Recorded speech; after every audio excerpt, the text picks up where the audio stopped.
Почитувани гледачи, добро дојдовте во дневникот на телеканал А1 во продолжение на словната страница со неколку од темите кои што ќе следуваат.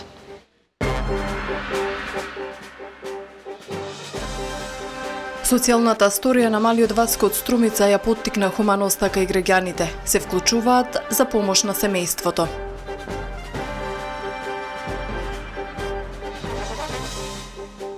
Дојќанџиите од Глобал и околните продавници на протест против дивите трговци.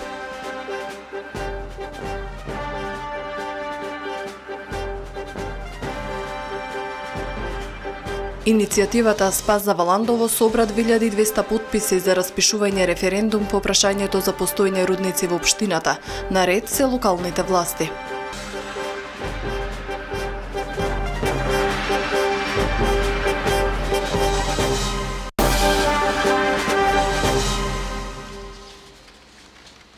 Учениците одат на распост денеска за околу 270.000 ученици, од кои 188.000 основци и 80.000 средношколци е последниот училишен ден од учебната 2016-2017 година. Полуматурантите овој месец ќе се запишуваат во средни училишта. Првото пријавување и запишување во јунскиот уписен рок е на 28 и 29 јуни. Матурантите пак утре на 10 јуни ќе полагаат тест по странски јазик. За англиски се пријавени најголем број кандидати 15.201, за француски јазик 108, за германски 197 и за руски јазик 26 кандидати. Ова учебна година за прв пат после 4 години учениците не полагаа екстерно тестирање. Какви новини ќе ги чекаат во новата учебна година и зависи од одлуките на новата влада која најави промени во образованието. Преиспитување на Кембридж програмата, потоа квалитетот на учебниците, намалување на бројот на предмети, воведување на задолжително едногодишно предучилишно образование, можност за завршување средно и после 2-3 години се само дел од нив.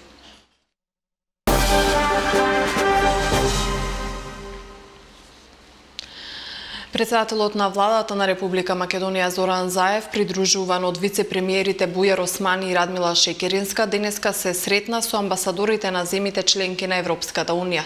Од страна на сите амбасадори на Европската Унија во Македонија изразена е силна поддршка за определбата на премиерот Заев и на владата кон реформска агенда што ќе ги отвори перспективите на Република Македонија кон Европа. Посветени сме на дефинирање краткорочна и среднорочна агенда за ургентните реформски приоритети. Затоа ќе разговараме со еврокомесарот Хан во Брисел. Евроатлантските интеграции се стратешка цел на Македонија и интерес на граѓаните на Македонија е да добие демократски институции, рече председателот на владата Заев. Како клучни области во кои што се потребни итни реформи заеднички се посочени судството, медиумите, обезбедување независни професионални институции, функционалност на парламентот. На средбата беа поздравени инклузивните политики на премиерот Заев и на новата влада и беше пренесена пораката на оптимизам од Брисел дека владата на Македонија ќе постави државата на европскиот пат, се вели во соопштението. Како значајна беше нагласена определбата на премиерот и на владата Република Македонија да биде европска земја, посочуваат од владата. Владата на Република Македонија и јас како премиер сме подготвени во интерес на потребите на сите граѓани на Македонија да соработуваме со опозицијата и со председателот на државата.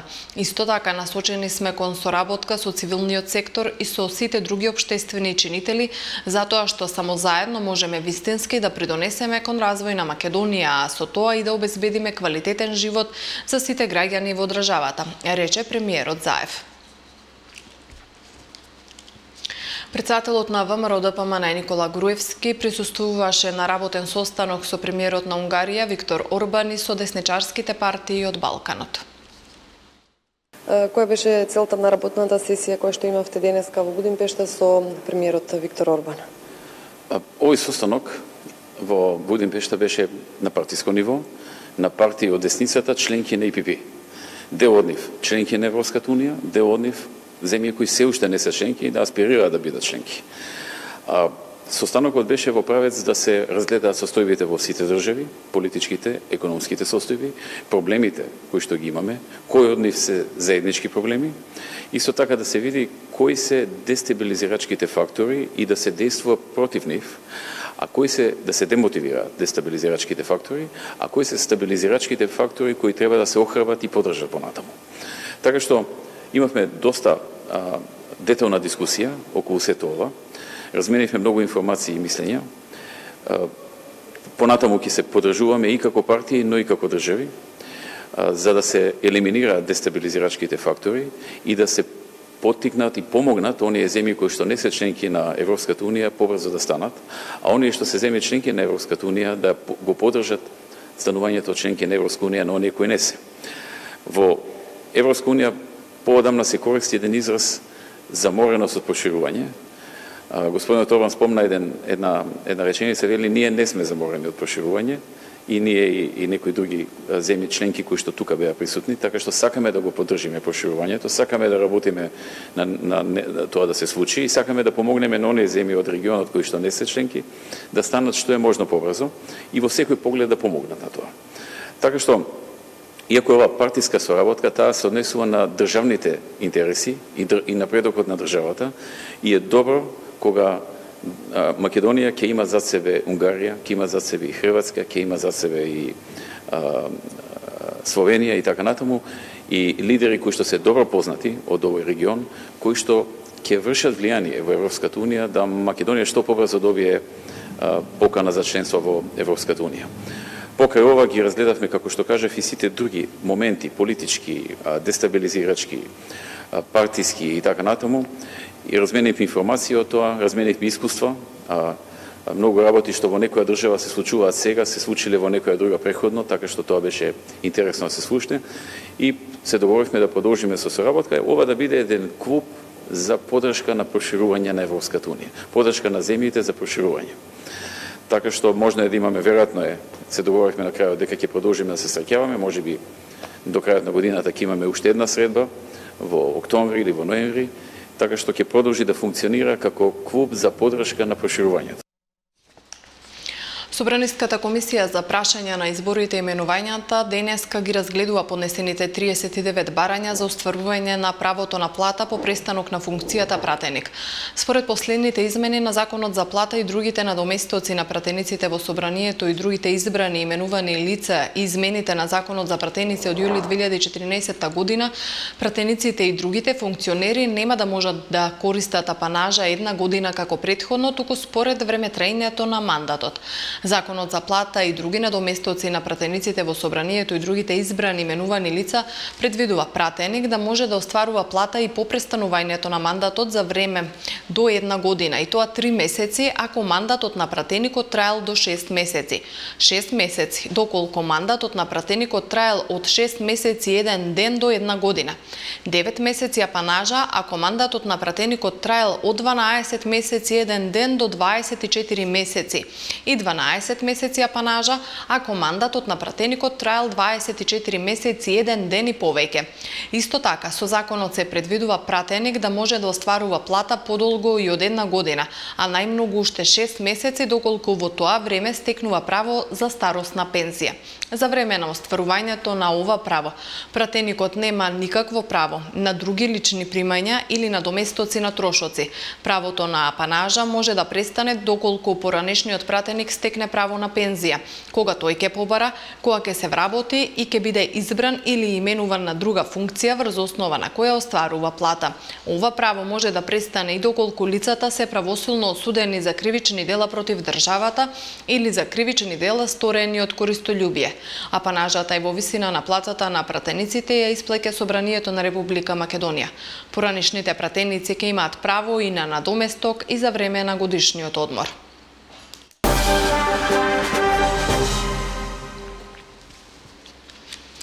Социјалната сторија за малиот Васко од Струмица, која вчера ги преплави социјалните мрежи, го сврте вниманието на јавноста и ги поттикна хуманите граѓани од цела Македонија да се вклучат во акцијата за помош. Нашата екипа уште вчера го посети неговиот дом. Кога судбината ќе си поигра со едно семејство, децата се најголемите жртви. Така и во случајот на Васко Тасев, 15 годишно момче од Струмица кој моментално ја има најголемата потреба од помош, како од хуманите граѓани, така и од институциите. Васко е третото и најмало дете од семејството Тасеви. Единственото кое поради сплет на околности приморано е да питачи низ градот за после неколку години да заврши во домот за згрижување деца со воспитно-социјални проблеми 25 мај во Скопје, каде поминува 2 години. Пред 8 месеци неговиот татко успева да го земе кај себе, но бидејќи тој моментално е без работа и во многу тешка финансиска состојба, не е во можност да му ги овозможи најосновните потреби. Тоа што е имал од храна, облека, минимално сега за сега, а најповеќе па работа да има, още подобро ќе биде. Јас да се запослам, минимално, за да можам јас да го подигнам него. Струмичани младото дете честопати го среќаваа како прости низ градот. Токму во таква ситуација за прв пат го запознала и Анета од Сдруженијето Љубезност, која заедно со својот сопруг први го објавија овој случај јавно и ја поклена иницијативата за помош на Васко и на неговиот татко. Сега тие се целосно посветени на неговата реинтеграција, а периодов додека ги чекаат потребните донации, работат со него секоја вечер и го подготвуваат за полагање испити и упис во средно училиште. Сега сакаш да продолжиш со школа? Да. Да се врати во... Да, сака. Сакаш да учиш? Да. Вежбаш сега, се подготвуваш за Да. школа? Вежбам секој ден. Што имаш желба да станеш кога ќе порастеш? Школу да си завршим и после да си најдам работа, да работам. Автомеханичар. Приоритет е најпрво храна, потреби за храна. Друго што можам да истакнам е ако е можно да се плати долгот за струја. Имаат 4 заостанати сметки за електрична енергија од по 3000 денари, со што ќе се овозможи да им се приклучи електричната енергија. Понатаму имаат потреба за обновување на домот, значи да се обезбедат тие основни услови за живот на ова дете тука. Потреба значи за мебел, за под, за освежување на просторот, машина за перење, шпорет, фрижидер. Значи буквално се за да еден дом функционира и секако личните потреби нивни. На Васко му е потребна облека, обувки, посебно сега летна облека. Исто така подготовка нели за зимата, бидејќи од септември треба да почне средно училиште па да го подготвиме и за тој момент. Потребна му е помош и поддршка во развој на читањето и пишувањето. Јас се надевам дека ќе успееме до септември да го подготвиме за предизвиците на средното училиште. До сега е пропуштено многу во неговото образование и навистина ќе треба и во иднина многу и поддршка и помош и разбирање од идните професори во средното училиште, така да сите заедно да направиме да ова дете се пробие. Он е навистина интелигентен, отворен е за соработка, сака да учи, се труди, трудолюбив е, меѓутоа она што стои до нас да го направиме за него. Откако историјата за Васко вчера за прв пат се појави на социјалните мрежи, стотина граѓани ширум Македонија се јавиле за помош во секаква форма, но она што и волонтерите од Љубезност го истакнуваат е дека по обезбедувањето на основните услови за живот, најважно ќе биде таткото да најде достојна работа, а Васко да се врати повторно во образовниот процес и да продолжи со нормален живот. А по план нево активистот и председател на Меѓународниот сојуз на цивилно општество и социјално загрозени категории граѓани Бојан Јовановски на својот Инстаграм профил го објави следното соопштение дека сака да информира јавноста дека по детална проверка од страна на неговиот тим во врска со случајот на Васко и неговото семејство донесле одлука дека Меѓународниот сојуз ќе постапи согласно правилата на делување за оваа категорија граѓани опишани во статутот и Васко заедно со неговото семејство ќе добие целосно згрижување и заштита. Како што вели Јовановски, сака општество каде ќе има насмејани лица. Ние продолжуваме со содржините во дневникот. Денеска протестираа дуќанџиите од Глобал и околните дуќани против дивите продавачи. Уште од рано утрово, собствениците на продавници кои се наоѓаат на булеварот Маршал Тито во Струмица, но и трговците кои имаат продавници во трговскиот центар Глобал кој се наоѓа во близина, со своите возила ја блокираа пешачката зона во тој дел од градот во знак на протест кон уличните продавачи. Тие возилата буквално ги ставија на тротоарот каде и вообичаено се лоцирани овие диви продавачи, а во меѓувреме соопштение испратиле до СВР Струмица. Ние трговците кои имаме продавници во Глобал и на булеварот Маршал Тито, денес ќе изразиме граѓанска непослушност со тоа што ќе ги паркираме нашите автомобили на тротоарот каде што дивите трговци од ромска националност си ги поставуваат своите тезги пред нашите продавници и продаваат без никакви давачки спрема државата. Со ова сакаме да ве известиме дека со паркирање на возилата на тротоарите не сакаме да не казните за сообраќаен прекршок за неправилно паркирање, како што не ги казнувате и дивите трговци кои го узурпираат пешачкиот премин на пешаците. Стои во писменото соопштение. Револтираните граѓани не сакаат да зборуваат пред камера, но велат дека надлежните немаат слух за нив и за решавање на овој повеќе годишен проблем. Тие досега неколку пати протестираа, а пазарните инспектори заедно со полицијата секогаш реагираа и ги дислоцираа дивите продавачи, кои пак за неколку часови или денови повторно се враќаа на старите места. На последниот протест на пазарџиите од февруари годинава државниот пазарен инспекторат вети поинтензивна соработка со полицијата и почести инспекцијски контроли на ризичните локации. Околу 2200 граѓани се потпишале за распишување референдум во Валандово по прашањето за постоење рудници во оваа општина, соопшти од граѓанската иницијатива Спас за Валандово. Граѓанската иницијатива Спас за Валандово ги собра потребните потписи и денес поднесе предлог до Советот на општина Валандово за распишување на референдум на локално ниво. На референдумот граѓаните би требало да се произнесат дали се за или против продолжување со работа на рудникот и рударскиот комплекс Казандол и дали се за или против изградба на рудници на металични суровини на територијата на општина Валандово сега и во иднина. Во соопштението од граѓанската иницијатива стои дека својот потпис го дале 2213 жители на општината.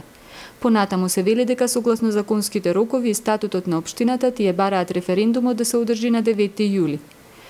Доколку градоначалникот на општина Валандово, председателот на Советот и Советот на општина Валандово не ги донесат горе наведените одлуки, заклучно со понеделник 12 јуни, како граѓани на општина Валандово сплотени во граѓанската иницијатива Спас за Валандово, почнувајќи од 13 јуни вторник, ќе пристапиме кон радикални чекори користејќи ги сите демократски облици за изразување незадоволство, секојдневни блокади и протести на крстосница Валандово Пирава Марвинци, сето дека нашите барања не бидат исполнети, се вели на крајот од известувањето. Во општина Валандово велат дека барањето од иницијативата со потписите е примено и архивирано и понатаму ќе се постапува според законските процедури. Собирањето на потписи од страна на Спас за Валандово следеше откако пред неколку недели со 8 гласа за и 7 советници кои не гласа, Советот на општината донесе ваква одлука. Според законот, иницијаторите на референдумот во рок од 1 месец беа должни да соберат потписи од минимум 20% од граѓаните на општината, а тоа во случајот на Валандово се 2000 жители кои требаше да ги дадат своите потписи. Еден од проблемите на граѓаните се и комарците и болестите кои може да ги пренесат. На југоистокот планирани се активностите за прскање против овие инсекти. И оваа година општина Гевгелија, согласно одредбите од Законот за заштита на населението од заразни болести, ќе спроведува задолжителните законски мерки за ларвицидна и терицидна дезинсекција, како и дератизација на јавните површини и канализационата мрежа на територијата на градот и населените места. Врз местноста Милци, која се наоѓа пред граничниот премин Богородица, крај брежјето на реката Вардар спроти Македонија пат, делови во близина на Негорски бањи, како и врз селата Негорци и Мрзенци, годинава за прв пат се изврши авиозапрашување против ларви од комарци. Направена е ларвицидна дезинсекција на застојните води и потечението на реката Вардар, значи сите тие објекти кои беа мапирани, согласно законските рокови, значи таа работа беше завршена. Исто така е направена дератизација на целата канализациона мрежа, некаде од прилика околу 1400 шахти, која ги опфаќа цела Гевгелија со населените места, поранешна општина Миравци и новите канализациони зафати кои се направени по населените места, значи Пардејци, Миравци и така натаму. Центарот за јавно здравје од Велес, подружница Гевгелија, во соработка со општините од јужниот регион Богданци и Дојран, ќе спроведе акцијата и во текот на летниот период со цел намалување на комарците и глодарите. Општинските служби ги известуваат граѓаните пред прскањето на следната акција, задолжително да ги преземат соодветните мерки за заштита на пчелните семејства.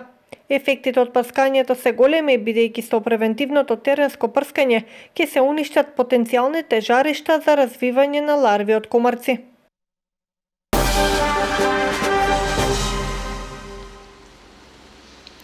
Основното училиште Никола Карев од Радовиш веќе 8 година избира ученик на генерацијата и спортист на генерацијата. Според директорката Стоја Митроевска, целта на оваа манифестација е да ги поттикне учениците да вложуваат повеќе труд во нивното образование. Најдобрите годинава добија и награди. Борјана Дончева е ученик на генерацијата во основното училиште Никола Карев од Радовиш, а Ѓорги Стевков спортист на генерацијата. Оваа манифестација, како што вели директорката Стоја Митревска, веќе 8 години поред се одржува во училиштето со цел да ги поттикне и мотивира учениците. Секоја година на крајот од наставната ја правиме оваа манифестација се со цел да дадеме едно видување во јавноста за нашето работење и со оваа манифестација скромни награди, пофалувања, ние ги мотивираме учениците што повеќе и повеќе да го дадат својот максимум, прво да се истакнат самите себе си, а потоа заедно и ние наставниците и училиште. Митревска вели дека за тоа кој ги исполнува условите да биде ученик и спортист на генерацијата се водат според правилникот усвоен од страна на училишниот одбор, како и комисија составена од наставници и родители, и врз основа на сите критериуми и бодови се донесува одлуката.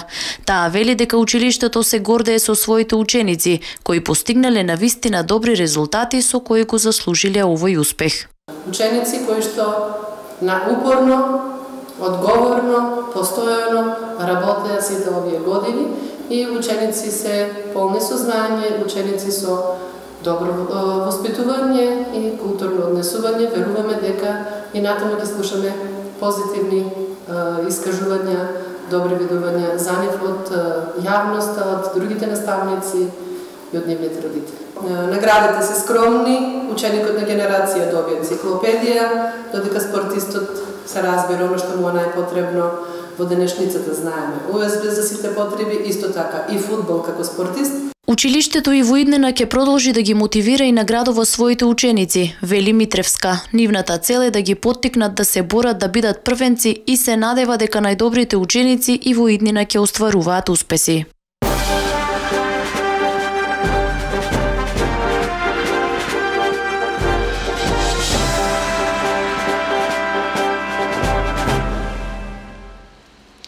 Во продолжение на дневникот да ги погледнеме информациите од светот. Председателот на Европската комисија Жан-Клод Јункер денеска изјави дека САД не се веќе заинтересирани за гарантирање на европската безбедност, па затоа Европската унија треба да направи повеќе на полето на одбраната и безбедносната соработка. Нашето почитување кон НАТО не може веќе да се користи како соодветно алиби за противење на се поголемите европски напори, рече Јункер на конференција во Прага, пренесуваат британските медиуми. Тој додаде дека Европа нема избор, туку треба да ги брани своите интереси на Блискиот Исток, како и кога станува збор за климатските промени и трговските спогодби. Конзервативната партија на Тереза Меј почна преговори со Северноирската демократска унионистичка партија за состав на новата британска влада, откако се покажа дека го нема потребното апсолутно мнозинство во парламентот, соопшти телевизија Sky цитирана од ТАС. Речиси целосните резултати од гласањето покажуваат дека конзервативците ќе имаат 316 места, а унионистите 10. Истовремено опозицијската лабористичка партија соопшти дека ќе се обиде да состави малцинска влада доколку Тереза Меј не успее да го состави владиниот кабинет. Речиси целосните резултати покажуваат дека лабористите ќе имаат 261 место во долниот дом на британскиот парламент. Британските медиуми веќе почнаа со прогнозите за тоа кој може да ја замени Меј доколку таа поднесе оставка. Хрватскиот премиер и лидер на Хрватската демократска заедница Андреј Пленковиќ синоќа по седницата на партиското председателство ги соопшти имењата на новите министри во владата, меѓу кои и на двајца нови од Хрватската народна партија, соопшти Тањок. Од овој нов владин партнер доаѓаат министерот за градежништво и вице-премиер Предраг Стромар и министерот за образование Блаженка Дивјак. Другите нови министри се Томислав Ќорич, кој ќе го преземе раководењето со Министерството за енергетика и за заштита на животната средина, а Марко Павич ќе го предводи Министерството за труд и пензискиот систем, соопшти хрватскиот премиер. Со овој потек Пленковиќ и ХДЗ успеа земјата да ја извадат од политичката криза наметната со напуштањето на владата на министрите од МОСТ, што можеше да доведе до втори предвремени избори за помалку од една година. Турскиот претседател Реджеп Таип Ердоган ја одобри одлуката на парламентот за распоредување турски војни сили во Катар, што представува знак за поддршка за земјата од Персискиот залив, која е исправена пред изолација од другите арапски држави заради својата предпоставена поддршка на тероризмот, пренесоа британските медиуми. Турскиот парламент во средата го усвои законот, а Ердоган веднаш го одобрил, што стана познато синоќа преку соопштение на неговиот кабинет, а одлуката веќе денеска беше објавена и во турскиот службен весник. Ердоган доцна синоќа ја ратификувал спогодбата меѓу Турција и Катар за соработка во војната обука. Двата закони беа изготвени пред избувнување на кризата со Катар. Турција исто така вети дека со храна и со вода ќе ја снабдува оваа сега изолирана арапска држава. Поштовани, тоа беше последната информација во издание на Дневникот. Ви благодарам за вниманието.